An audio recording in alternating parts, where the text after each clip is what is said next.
तो फ्रेंड्स, आज के इस वीडियो में हम लोग स्टार्ट करेंगे सिंधु घाटी की सभ्यता। ये जो टॉपिक है आप लोगों का इतिहास सेक्शन से, ये आप लोगों का फर्स्ट टॉपिक आप लोगों का सिंधु घाटी की सभ्यता का ये फर्स्ट टॉपिक है, जो कि दोस्त आप लोगों के यूपी पेट के सिलेबस के अनुसार ही यहाँ पर हमने फर्स्ट टॉपिक को, ये इतिहास का जो फर्स्ट टॉपिक सिंधु घाटी की सभ्यता है, इसको मैंने इस वीडियो में लिया है। इस एक वीडियो से आप लोगों का ये जो पहला टॉपिक सिंधु घाटी की सभ्यता है वो आप लोगों का क्लियर हो जाएगा, क्योंकि सिंधु घाटी की सभ्यता से रिलेटेड जितने भी इंपॉर्टेंट क्वेश्चन बन सकते हैं आप लोगों के यूपी पेट के एग्ज़ाम में, वो सारे क्वेश्चन इस एक वीडियो में ही आप लोगों को देखने को मिल जाएंगे। ठीक है, तो दोस्त वीडियो को लास्ट तक देखिएगा और ध्यान से देखिएगा। चलिए स्टार्ट करते हैं। तो दोस्त यहाँ पर सिंधु घाटी की सभ्यता जो है इसको 3 नाम से और बुलाते हैं। जैसे कि दोस्त फर्स्ट है आप लोगों का हड़प्पा सभ्यता। हड़प्पा सभ्यता, इसको सिंधु घाटी की सभ्यता को हड़प्पा सभ्यता के नाम से इसलिए जाना जाता है क्योंकि दोस्त यहाँ पर जो एक हड़प्पा नामक स्थान था, वहाँ पर ही सबसे पहले जो है खुदाई करके यहाँ पर जो खुदाई किया गया था, सिंधु घाटी की सभ्यता यहीं से आप लोगों को प्राप्त हुआ था, इसलिए यहाँ पर दोस्त इसको हड़प्पा सभ्यता का नाम दिया गया। एंड सेकंड आप लोगों का सिंधु सभ्यता, इसलिए इसका नाम दिया गया क्योंकि दोस्त ये सिंधु नदी के किनारे सबसे ज़्यादा इसी के साक्ष्य मिले हैं सिंधु घाटी की सभ्यता का, तो इसलिए दोस्त इसलिए इसको सिंधु सभ्यता का नाम दिया गया। और थर्ड यहाँ पर दोस्त दिया है फर्स्ट नगरीय सभ्यता, मतलब कि प्रथम नगरीय सभ्यता। तो इसको इसलिए जाना जाता है प्रथम नगरीय सभ्यता के नाम से क्योंकि दोस्त यहाँ पर नगरीय व्यवस्था, यहाँ पर जो नगरीय व्यवस्था थी सर्वप्रथम यहीं पर देखने को मिला था सिंधु घाटी की सभ्यता में। ठीक है, हड़प्पा सभ्यता में या सिंधु सभ्यता में सबसे पहले नगरीय सभ्यता जो है यहीं पर आप लोगों को देखने को मिलेगी। ठीक है, तो इसलिए इसको फर्स्ट नगरीय सभ्यता मतलब प्रथम नगरीय सभ्यता के नाम से भी जाना जाता है। ओके, उसके बाद से अगर मैं टाइम पीरियड की बात करूं तो इसका जो टाइम पीरियड है दोस्त वो है आप लोगों का 2300 ईसा पूर्व से लेकर 1700 ईसा पूर्व तक इसका टाइम पीरियड माना जाता है, जो कि दोस्त कार्बन डेटिंग C14 कार्बन 14 के आधार पर इस जो टाइम पीरियड को रखा गया है 2300 ईसा पूर्व से 1700 ईसा पूर्व, जो कि दोस्त इस जो ये टाइम पीरियड है इसको सर्वमान्य टाइम पीरियड भी माना जाता है। तो ये दोस्त क्वेश्चन में पूछा जाता है, तो इसको आप लोग ध्यान में रखिएगा। ठीक है, तो ये आप लोगों का 2300 से 1700 ईसा पूर्व ये आप लोगों का टाइम पीरियड हो गया। उसके बाद से अगर मैं बात करूं विस्तार की, इसका विस्तार कहां से कहां तक है, इसका जो विस्तार है वो कहां से कहां तक है, तो इसका विस्तार यहां पर 4 दिशाओं में, जैसे कि पूरब में, ये पूरब हो गया, ये पश्चिम हो गया, उसके बाद से ये उत्तर हो गया आप लोगों का, उसके बाद से ये दक्षिण हो गया। ठीक है, तो पूरब में आप लोगों का जो विस्तार है वो आप लोगों का आलमगीरपुर तक है। ठीक है, आलमगीरपुर जो कि दोस्त मेरठ में पड़ता है पश्चिमी उत्तर प्रदेश में, यहाँ पर पूरब में यहाँ पर आलमगीरपुर मेरठ तक यहाँ पर इसका विस्तार है सिंधु घाटी सभ्यता का। अगर मैं पश्चिम में बात करूँ यहाँ पर पश्चिम में, तो पश्चिम में आप लोगों का जो विस्तार है वो हो जाएगा आप लोगों का ये सुतकांगी डोर, जो कि दोस्त बलूचिस्तान में पड़ता है, यहाँ तक आप लोगों का पश्चिमी विस्तार हो जाएगा। उसके बाद से उत्तरी अगर विस्तार पूछा जाए तो दोस्त सिंधु घाटी की सभ्यता का जो उत्तरी विस्तार है वो मांडा जम्मू कश्मीर तक है। उसके बाद से सबसे दक्षिणी भाग जो है वो आप लोगों का यहाँ पर दायमाबाद महाराष्ट्र तक है। ठीक है, तो ये जो 4 डायरेक्शन है आप लोगों के विस्तार से रिलेटेड सिंधु घाटी सभ्यता से, ये बहुत ही ज़्यादा इंपॉर्टेंट टॉपिक है दोस्त आप लोगों का, ये सब विस्तार वाले, इससे रिलेटेड क्वेश्चन हमेशा एग्जाम में देखने को मिलते हैं, तो इस चीज़ को आप लोग ध्यान में रखिएगा। उसके बाद से अगर मैं नेक्स्ट बात करूँ, यहाँ पर नेक्स्ट पॉइंट है आप लोगों का सिंधु सभ्यता का आकार कैसा था। जो सिंधु घाटी की सभ्यता थी या हड़प्पा सभ्यता थी, उसका आकार कैसा था, तो उसका जो आकार था दोस्त वो था त्रिभुजाकार। कैसा था? त्रिभुजाकार। अब इसकी बात करूं दोस्त इसके क्षेत्रफल की, तो इसका जो क्षेत्रफल है, इसके एरिया, पूरा एरिया जो है वो है आप लोगों का 13 लाख वर्ग किलोमीटर इसका एरिया है, इसका क्षेत्रफल है किसका? सिंधु घाटी सभ्यता का। ठीक है, तो ये भी क्वेश्चन पूछता है, मतलब इसका जो आकार था वो कैसा था? त्रिभुजाकार था। वैसे तो इसका आकार इस तरीके से कुछ, ठीक है, इस तरीके से, जो कि दोस्त आप लोगों का इस तरीके से बनेगा। ठीक, तो ये हो जाएगा आप लोगों का पूरब, ये पश्चिम, ये उत्तर और ये दक्षिण। ठीक है, तो ये थोड़ा ज़्यादा ऐसे नहीं है, ऐसे है। ठीक है, ऐसे है, तो ये देखने में दोस्त त्रिभुजाकार लगता है। ठीक है, वैसे ये चौकोर है लेकिन ये त्रिभुजाकार देखने में लगता है। ठीक है, क्योंकि इधर नगण्य हो गया तो इसलिए इसका जो आकार है वो दोस्त त्रिभुजाकार माना गया है। ठीक है, तो अगर पूछ ले सिंधु घाटी की सभ्यता का जो आकार है वो कैसा है, तो त्रिभुजाकार आप लोग टिक करके आओगे। ओके, नेक्स्ट आप लोगों का यहाँ पर पॉइंट है सिंधु घाटी सभ्यता या हड़प्पा सभ्यता की खोज किसने की थी। तो दोस्त 1921 में दयाराम साहनी जी ने 1921 में इसकी खोज की थी। किसके निर्देशन में, किसके निर्देश के अनुसार? पुरातत्व विभाग के महानिदेशक सर जॉन मार्शल जी के जो है निर्देशानुसार दयाराम साहनी जी ने 1921 में सिंधु घाटी सभ्यता हड़प्पा सभ्यता की खोज की थी। ओके, उसके बाद से अगर मैं बात करूं यहाँ पर दोस्त, यहाँ की जो समाज का स्वरूप था, जो हमारी सिंधु सभ्यता था, हड़प्पा सभ्यता, उसमें जो समाज था उसका जो स्वरूप था वो कैसा था, तो वो था दोस्त मातृसत्तात्मक। क्योंकि यहाँ पर जितने भी परिवार थे, परिवार का जो मेन जो सदस्य होता था वो किसी औरत को ही माना जाता था। ठीक है, तो इसलिए यहाँ का जो समाज था दोस्त वो मातृसत्तात्मक था। अब जब हम वैदिक काल में आएंगे तो वहाँ पर दोस्त आप लोगों का पितृसत्तात्मक आप लोगों का देखने को मिलता है समाज का स्वरूप। तो यहाँ पर सिंधु घाटी सभ्यता आप लोगों का मातृसत्तात्मक था। ये भी क्वेश्चन पूछा जाता है दोस्त, आप लोग इसको ध्यान में रखिएगा कि अगर पूछ ले वैदिक सभ्यता में कैसा समाज का स्वरूप था, तो दोस्त वहाँ पर पितृसत्तात्मक आप लोग मारोगे। ठीक, अगर यहाँ पर अगर सिंधु घाटी सभ्यता हड़प्पा सभ्यता से अगर क्वेश्चन आए समाज का स्वरूप कैसा था, तो यहाँ पर मातृसत्तात्मक आप लोगों का सही आंसर हो जाएगा। ठीक है, उसके बाद से अगर मैं बात करूँ यहाँ पर दोस्त आप लोगों का जो ये रावी नदी के तट पर यहाँ पर आप लोगों का है, एक मिनट आप लोगों का ये जो दयाराम साहनी जी ने जो खोजा था सिंधु घाटी सभ्यता या हड़प्पा सभ्यता को, कहाँ पर, तो रावी नदी के तट पर इन्होंने उत्खनन कार्य प्रारंभ किया था, रावी नदी के तट पर, जो कि दोस्त आप लोगों का मोंटगोमरी जिला पंजाब जो कि पाकिस्तान में पड़ता है, मोंटगोमरी नामक स्थान पर, जो कि दोस्त पंजाब में स्थित है। ठीक है, तो ये रावी नदी तट पर इन्होंने इस चीज़ की खोज की थी। उसके बाद से अगर मैं बात करूँ यहाँ पर दोस्त आप लोगों का जो मोंटगोमरी जो जगह है और यहाँ पर जो इन्होंने उत्खनन कार्य स्टार्ट किया था, वहाँ पर कौन कौन से साक्ष्य मिले थे, तो इसको थोड़ा मैं जूम कर लेता हूँ। ये रहा जो दयाराम साहनी जी के द्वारा यहाँ पर उत्खनन कार्य किया गया था, खनन कार्य किया गया था, तो उसमें साक्ष्य जो मिला था दोस्त वो मिला था श्रमिक आवास। ठीक है, श्रमिक आवास मिला था। उसके बाद से यहीं से अन्नागार भी मिला था, लकड़ी का ताबूत भी यहाँ से मिला था, और RS 37 कब्रिस्तान ये देखने को यहाँ से मिला था। तो दोस्त ये क्वेश्चन बहुत ही इंपॉर्टेंट है, क्योंकि ये PCS लेवल तक के एग्ज़ाम में भी ये क्वेश्चन पूछा जाता है। RS 37 कब्रिस्तान कहाँ से देखने को मिला था, तो यहीं से आप लोगों को जो है मिला था। ठीक है, कहाँ पर, मोंटगोमरी जिला पंजाब में। ठीक, तो ये सारे आप लोगों के क्या हो गए, साक्ष्य हो गए। उसके बाद से अगर मैं बात करूँ यहाँ पर दोस्त, इसका जो समाज था, जो सिंधु घाटी सभ्यता का जो समाज था वो कितने वर्गों में बटा था, तो ये टोटल 4 वर्गों में बटा था। तो वो कौन कौन से हैं, तो आप लोगों का फर्स्ट है विद्वान वर्ग, ठीक है, जो पढ़े लिखे थे, विद्वान वर्ग। एंड सेकंड था दोस्त योद्धा वर्ग, जो लड़ाई वाले क्षेत्र में रहते थे, ठीक है, लड़ाई वड़ाई करते थे, तो योद्धा वर्ग हो जाएंगे। थर्ड आप लोगों का व्यापारी एवं शिल्पी वर्ग, जो हर एक चीज़ सामान वामान को बनाते थे, ठीक है, कच्चे माल को ले आके उसको अच्छा डिजाइन देते थे, ठीक है, व्यापार करते थे उस चीज़ का, तो व्यापारी एवं शिल्पी वर्ग हो जाएंगे। और चौथा जो है आप लोगों का श्रमिक वर्ग हो जाएंगे, जो खेती वगैरह करते थे। ओके, उसके बाद से अगर मैं बात करूँ यहाँ पर दोस्तों समाधान प्रणाली जो है वो कैसे थे, समाधान प्रणाली, तो एक तो आप लोगों का पूर्ण समाधान मिलता था। पूर्ण समाधान यहाँ पर देखने को मिला है, जैसे कि पूर्ण कोई चीज़ अगर दफनाया गया है, पूरी तरीके से उसको दफना दिया गया है, तो उसको पूर्ण समाधान बोलते हैं। तो यहाँ पर पूर्ण समाधान का भी आप लोगों का साक्ष्य मिला है। उसके बाद से आंशिक समाधान का भी साक्ष्य मिला है। आंशिक समाधान मीन्स क्या होता है, जैसे कि जो मुर्दे होते थे, जो मृत शरीर होता था, उसको जंगलों में फेंक दिया जाता था तब तक, जब तक कि उसको कौवे के द्वारा उसके मांस को, जब तक उसका मांस सड़ नहीं जाता था तब तक वो ऐसे ही पड़ा रहता है। जब हड्डी बचता था तो उसको ले जाके दफना देते, तो उसी को बोलते थे आंशिक समाधान। और दाह संस्कार भी यहाँ पर देखने को मिला है, जैसे कि किसी भी मृत शरीर को जला दिया जाता था, तो यहाँ पर दाह संस्कार भी यहाँ पर देखने को मिला है। अगर मैं बात करूँ दोस्त नगर नियोजन की, नगर नियोजन यहाँ पर सिंधु घाटी सभ्यता की नगर नियोजन कैसा था, तो नगर नियोजन इनकी जो था वो सुनियोजित नगर के रूप में यहाँ पर ये नगर नियोजन देखने को मिला। ठीक है, एक क्रम में नगर का नियोजन देखने को मिला, उसी को बोलते हैं सुनियोजित नगर, जो कि दोस्त विश्व की प्राचीनतम, यहाँ पर विश्व की सबसे प्राचीनतम यहाँ पर सुनियोजित नगर अगर देखने को मिला, अगर पूछ ले क्वेश्चन, तो आप लोग सिंधु घाटी सभ्यता ही टिक करके आओगे। ओके, विश्व की प्राचीनतम जो है सुनियोजित नगर या नगरीय सभ्यता कहाँ पर देखने को मिला, तो सिंधु घाटी सभ्यता में आप लोगों को देखने को मिलेगा। ओके, नेक्स्ट आप लोगों का पक्की ईंटों का प्रयोग, जैसे कि घर के मकान को बनाने में पक्की ईंट का प्रयोग यहाँ पर इन लोगों के द्वारा किया गया था। ठीक है, पक्की ईंटों का प्रयोग। एंड यहाँ पर दोस्त जो नालियाँ होती थी वो ढकी हुई होती थी।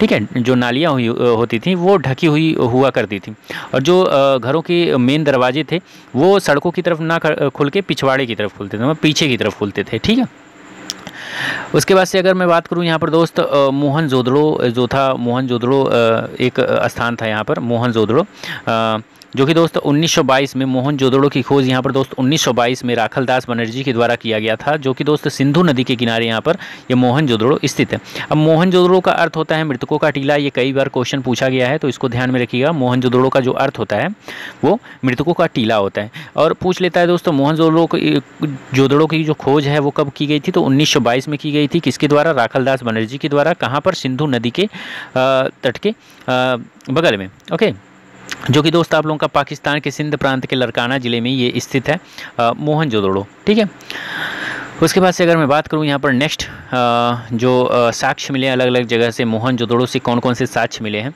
इसके बारे में हम लोग चर्चा कर लेते हैं। तो यहाँ पर दोस्त मोहनजोदड़ो से आप लोगों का मिला है अन्नागार। ठीक है, अन्नागार। उसके बाद से विशाल स्नाना गृह मिला है यहाँ से। उसके बाद से आदिशिव की मूर्ति मिली है। कांसे की निर्मित नर्तकी मिली है, जो कांसे की निर्मित नर्तकी की नाचते हुई किसी लड़की की यहाँ पर कांसे की बनी हुई मूर्ति मिली है। ठीक है, उसके बाद से सबसे चौड़ी सड़क अगर देखने को मिली तो मोहनजोदड़ो से ही सबसे चौड़ी सड़क जो है देखने को मिला है। तो ये सारे पॉइंट हो गए। उसके बाद से अगर मैं बात करूँ दोस्त कालीबंगा से कौन कौन से साक्ष्य मिले हैं, तो दोस्त कालीबंगा से आप लोगों के जुते हुए खेत के साक्ष्य मिले हैं।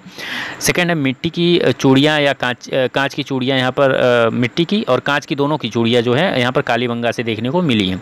उसके बाद से मिट्टी के खिलौने भी यहाँ से जो साक्ष्य मिट्टी के खिलौने की साक्ष्य यहाँ कालीबंगा से ही प्राप्त हुए हैं। ओके, उसके बाद से सुरकोतदा। अगर सुरकोतदा एक जगह है दोस्त यहाँ पर सिंधु घाटी सभ्यता में, तो यहाँ से जो साक्ष्य मिले हैं वो दोस्त जो इम्पोर्टेंट है उसको मैंने यहाँ पर लिया है। घोड़े की अस्थियाँ जो है इसका साक्ष्य है सुरकोतदा से नामक स्थान से यहाँ पर देखने को मिला है। ठीक है, उसके बाद से नेक्स्ट अगर मैं बात करूं यहाँ पर दोस्त चुन्नूदड़ो है। चुन्नूदड़ो एक जगह है दोस्त सिंधु घाटी सभ्यता में। तो यहाँ दोस्त आप लोगों का यहाँ से जो साक्ष्य मिले हैं वो है आप लोगों का चुन्नूदड़ो जो जगह है इसका जो खोज किया था, उत्खनन किया था वो गोपाल मजूमदार जी ने किया था, जो कि दोस्त सिंधु नदी के किनारे ये भी स्थान स्थित है। उसके बाद से दुर्ग रहित जो है दुर्ग रहित टीले यहाँ से मिले हैं। उसके बाद से लिपस्टिक के साक्ष्य यहाँ से मिले हैं। शीशा का भी साक्ष्य मिला है। मनके और गुड़िया बनाने जो है इसका भी साक्ष्य यहाँ से मिला है। कहाँ से? चुन्नूदड़ो से। तो ये सारे पॉइंट आप लोगों की इंपॉर्टेंट है, इसको ध्यान में रखिएगा। नेक्स्ट आप लोगों का बनवाली से आप लोगों का क्या क्या साक्ष्य मिला है, तो बनवाली से आप लोगों का हल्की आकृति वाले जो है मिट्टी के बने हल्की आकृति वाले जो है खिलौने मिले हैं। उसके बाद से सेलखड़ी एवं जो है यहाँ पर ये क्या है, सेलखड़ी एवं पकाई। ठीक है, ये मिले हैं। उसके बाद से मिट्टी की मुहरे सेलखड़ी एवं पकाई हुई मिट्टी के मुहरे मिले हैं। ठीक है, सेलखड़ी एवं पकाई हुई मिट्टी की मुहरे यहाँ से मिले हैं। तो क्या क्या मिला है बनवाली से? हल्की आकृति वाली मिट्टी के खिलौने मिले हैं। उसके बाद से सेलखड़ी एवं पकाई हुई मिट्टी के मुहरे मिली हैं। कहाँ से? बनवाली से। ठीक है, अब अगर मैं बात करूँ यहाँ पर दोस्त घरों की विन्यास की पद्धति कैसी थी यहाँ पर, तो ग्रिड पद्धति ये लोग अपनाते थे। घरों के विन्यास के लिए जो पद्धति अपनाई जाती थी इनके द्वारा, घरों के विन्यास के लिए पद्धति जो अपनाई जाती थी वो कैसा अपनाया जाता था? ग्रिड पद्धति जो है अपनाई जाती थी। और यहाँ की जो मुहरे थी वो कैसी थी, तो वो सेलखड़ी की बनी हुई हुआ करती थी। सेलखड़ी की, ये भी क्वेश्चन पूछा गया है। जो सिंधु घाटी की सभ्यता की जो मुहरे होती थी वो किसकी बनी हुई होती थी, तो सेलखड़ी की बनी हुई होती थी। ठीक है, और एक क्वेश्चन और है, तौल की इकाई यहाँ पर किसके अनुपात में था, तो 16 के अनुपात में जो है तौल की इकाई यहाँ पर सिंधु घाटी सभ्यता के लोगों के द्वारा ये माना जाता था 16 के अनुपात में। नेक्स्ट आप लोगों का है किसी भी मंदिर के अवशेष यहाँ पर अगर पूछ ले दोस्त सिंधु घाटी सभ्यता के में मंदिर के अवशेष मिले हैं या नहीं मिले हैं, तो यहाँ पर दोस्त मंदिर के अवशेष बिल्कुल भी नहीं मिले हैं, तो इसलिए यहाँ पर ये रॉन्ग हो जाएगा। तलवार से ये लोग परिचित थे। ठीक है, तलवार से ये लोग परिचित थे। यहाँ पर दोस्त मातृदेवी की ये सब उपासना करते थे। मातृदेवी की ये सब उपासना करते थे सिंधु घाटी की सभ्यता के लोग। ठीक है, अगर मैं बात करूँ तो दोस्त यहाँ पर विस्तृत साम्राज्य की जुड़वा राजधानी किसको कहा गया, तो मोहनजोदड़ो और हड़प्पा को। ठीक है, हड़प्पा और मोहनजोदड़ो को यहाँ पर विस्तृत साम्राज्य की जो है जुड़वा राजधानी कहा गया है। नेक्स्ट अगर मैं बात करूँ दोस्तों उर्वरता की देवी जो है ये सब मानते थे किसको, तो धरती माँ को जो है उर्वरता की देवी के रूप में ये लोग पूजते थे, इसको मानते थे। ठीक है, किसको? धरती को। नेक्स्ट आप लोगों का है नेक्स्ट पॉइंट यहाँ पर मातृदेवी की ये सब उपासना करते थे। नेक्स्ट सूती और ऊनी वस्त्रों का ये सब प्रयोग करते थे। ठीक है, सूती और ऊनी वस्त्रों का भी प्रयोग करते थे सिंधु घाटी सभ्यता के लोग। नेक्स्ट पर्दा प्रथा एवं वेश्यावृत्ति जो प्रचलित थी यहाँ पर। ठीक है, पर्दा प्रथा और वेश्यावृत्ति जो है यहाँ पर प्रचलित थी। कहाँ पर? सिंधु घाटी सभ्यता में। नेक्स्ट आप लोगों का पुनर्जन्म में ये सब विश्वास करते थे, और नेक्स्ट आप लोगों का शिव पूजा और वृक्ष पूजा ये सब करते थे। ठीक है, तो ये सारे पॉइंट थे। तो इसको आप लोग हो सकता हो तो नोट कर लीजिए। ठीक है, इसको आप लोग अगर हो सके तो नोट कर लीजिए, क्योंकि ये सारे जितने पॉइंट हमने पढ़ाए हैं आप लोगों को, ये सारे इंपॉर्टेंट है। ये सारे कहीं ना कहीं किसी न किसी एग्जाम में पूछे गए हैं। पिछले पेपर को अगर आप लोग उठा के देखोगे, यूपी ट्रिपल एस सी की किसी भी एग्ज़ाम को उठाकर किसी भी पेपर को देखोगे, तो इससे रिलेटेड क्वेश्चन आप लोगों को ज़रूर देखने को मिल जाएंगे। ठीक है, तो आगे जो पेट का 2022 में एग्ज़ाम होने वाला है, उसमें भी आप लोगों को देखने को मिल सकता है। तो ये सारे पॉइंट आप लोग जो है याद कर लीजिएगा। उसके बाद से अगर मैं बात करूं दोस्त पतन का कारण, इसके पतन का कारण क्या था, सिंधु घाटी सभ्यता के पतन का कारण क्या था, तो अलग अलग लोगों के द्वारा, अलग अलग जो है विद्वानों के द्वारा अलग अलग मत दिया गया है। अगर मैं बात करूं सबसे जो फेमस जो मत है जॉन मार्शल और अर्नेस्ट मैके के द्वारा दिया गया था, कि जो सिंधु घाटी सभ्यता का जो पतन का कारण है वो प्रमुखतः जो मुख्यतः है वो बाढ़ है। बाढ़ था, जो कि दोस्त बाढ़ आया था यहाँ पर बहुत ही भारी मात्रा में। ठीक है, इसलिए यहाँ पर जो सिंधु घाटी की सभ्यता थी और हड़प्पा वासी थे वो सारे डूब गए थे। ठीक है, तो ये चीज़ कहा जाता है कि इसके द्वारा जॉन मार्शल एवं अर्नेस्ट मैके, जो कि दोस्त सर्वमान्य भी है, यही माना जाता है कि बाढ़ के द्वारा ही सिंधु घाटी सभ्यता का पतन हुआ था। नेक्स्ट जो विद्वान थे वो थे दोस्त KUR कैनेडी। इनके द्वारा माना जाता है कि दोस्त प्राकृतिक आपदा यहाँ पर आई थी। ये भी कुछ हद तक सही है, प्राकृतिक आपदा आई थी यहाँ पर, जो कि बाढ़ के स्वरूप में आया था। तो यहाँ पर इसलिए यहाँ पर सिंधु घाटी सभ्यता का पतन हो गया। नेक्स्ट जो विद्वान थे वो थे दोस्त गार्डन चाइल्ड एवं व्हीलर। इनके द्वारा माना गया कि दोस्त ये यहाँ पर बाह्य और आर्यों का आक्रमण यहाँ पर हुआ था, इसके द्वारा यहाँ पर सिंधु घाटी की सभ्यता का जो है पतन हो गया था। तो ये तीन आप लोगों की इंपॉर्टेंट है, तो इसलिए मैंने यहाँ पर इसको नोट करवा दिया है आप लोगों के लिए। ठीक है, ये एग्जाम में पूछा भी गया है, तो इसको आप लोग देख लीजिएगा। जॉन मार्शल एवं अर्नेस्ट मैके के द्वारा बाढ़ के द्वारा यहाँ पर पतन माना गया है, एंड KUR कैनेडी के द्वारा प्राकृतिक आपदा को यहाँ पर पतन का स्वरूप दिया गया है। एंड नेक्स्ट गार्डन चाइल्ड एवं व्हीलर के द्वारा यहाँ पर बाह्य एवं आर्यों के आक्रमण के द्वारा यहाँ पर इसको माना गया है कि बाह्य और आर्यों का आक्रमण हुआ था, तब सिंधु घाटी सभ्यता का जो है पतन हुआ था। उसके बाद से यहाँ पर दोस्त नेक्स्ट अगर मैं बात करूँ, यहाँ जो अलग अलग स्थल जो सिंधु घाटी सभ्यता पे अलग अलग स्थल हैं, जैसे कि हड़प्पा हुआ, मोहनजोदड़ो हुआ, सुतकांगेडोरू हुआ, इसके उत्खननकर्ता कौन कौन हैं और इसकी स्थल की स्थिति कहाँ पे है। जो ये स्थल है हड़प्पा, वो इसकी स्थल की स्थिति कहाँ पर है और इसके उत्खननकर्ता कौन है। ठीक है, तो ये भी इससे भी रिलेटेड क्वेश्चन पूछे जाते हैं, तो इसको हम लोग एक एक करके देख लेते हैं। तो अगर मैं फर्स्ट बात करूँ यहाँ पर हड़प्पा की, तो हड़प्पा के उत्खननकर्ता जो थे वो थे दोस्त दयाराम शाहनी। ठीक है, दयाराम शाहनी जो कि दोस्त 1921 में मोंटगोमरी ज़िला पंजाब, जो कि पाकिस्तान में पड़ता है, ये जो जगह है हड़प्पा, ये कहाँ पे है, मोंटगोमरी, जो कि यहाँ पर पाकिस्तान के पंजाब में, यहाँ पर मोंटगोमरी, ये पंजाब पाकिस्तान वाला पंजाब है। ठीक है, अपने भारत वाला पंजाब नहीं है, तो ये पाकिस्तान वाला पंजाब है, जो कि दोस्तों मोंटगोमरी जिला एक है, वहाँ पर हड़प्पा नामक स्थान पाया जाता है। तो इसका सर्वप्रथम जो है उत्खननकर्ता कौन थे, तो दयाराम शाहनी, जो कि 1921 में इसका उत्खनन कार्य प्रारंभ किए थे। अगर मैं बात करूँ दोस्तों मोहनजोदड़ो, इस मोहनजोदड़ो के उत्खननकर्ता कौन है, तो राखल दास बनर्जी। ठीक है, तो ये मोहनजोदड़ो कहाँ पे है, तो सिंध के लरकाना ज़िले में है, जो कि दोस्त पाकिस्तान में ये भी पड़ता है। नेक्स्ट आप लोगों का है सुतकांगेडोर। सुतकांगेडोर जो है दोस्त इसके उत्खनन करता है RL स्टाइन सुतकांगेडोर के उत्खनन करता है, और ये जो सुतकांगेडोर है दोस्त ये बलूचिस्तान में ये पड़ता है, जो कि दोस्त पाकिस्तान में ये भी है। नेक्स्ट है दोस्त चुन्नूदड़ो के जो उत्खनन करता है वो है MG मजूमदार, जो कि दोस्त ये सिंध में पड़ता है, जो कि पाकिस्तान में ये भी है। ठीक है, चुन्नूदड़ो। एंड अगर नेक्स्ट मैं बात करूँ यहाँ पर दोस्त रंगपुर के उत्खननकर्ता कौन है, तो ये मधो स्वरूप वत्स हैं। मधो स्वरूप वत्स, जो कि दोस्त अहमदाबाद में ये रंगपुर स्थान पड़ता है, स्थल जो है रंगपुर, ये अहमदाबाद में पड़ता है, जो कि कठियावाड़ भारत में ही ये जगह स्थित है, अहमदाबाद। ठीक है, नेक्स्ट है कोटदी जी के उत्खनन करता है ध्रुवे। ठीक है, ध्रुवे जो है उत्खननकर्ता किसके हैं, कोटदी जी के। तो कोटदी जी स्थान है हमारे सिंधु घाटी सभ्यता का एक, जो कि दोस्त सिंध में पड़ता है। सिंध कहाँ पे है, पाकिस्तान में है। ठीक है, नेक्स्ट है रोपड़ जो है दोस्त YD शर्मा के द्वारा यहाँ पर उत्खनन कार्य रोपड़ का किया गया था। और ये जो रोपड़ स्थान है दोस्त, स्थल है, ये पंजाब में पड़ता है, जो कि दोस्त भारत वाले पंजाब में पड़ता है, पाकिस्तान वाले में नहीं। ठीक है, तो ये भारत वाले पंजाब में रोपड़ वाला स्थल मिलता है देखने को।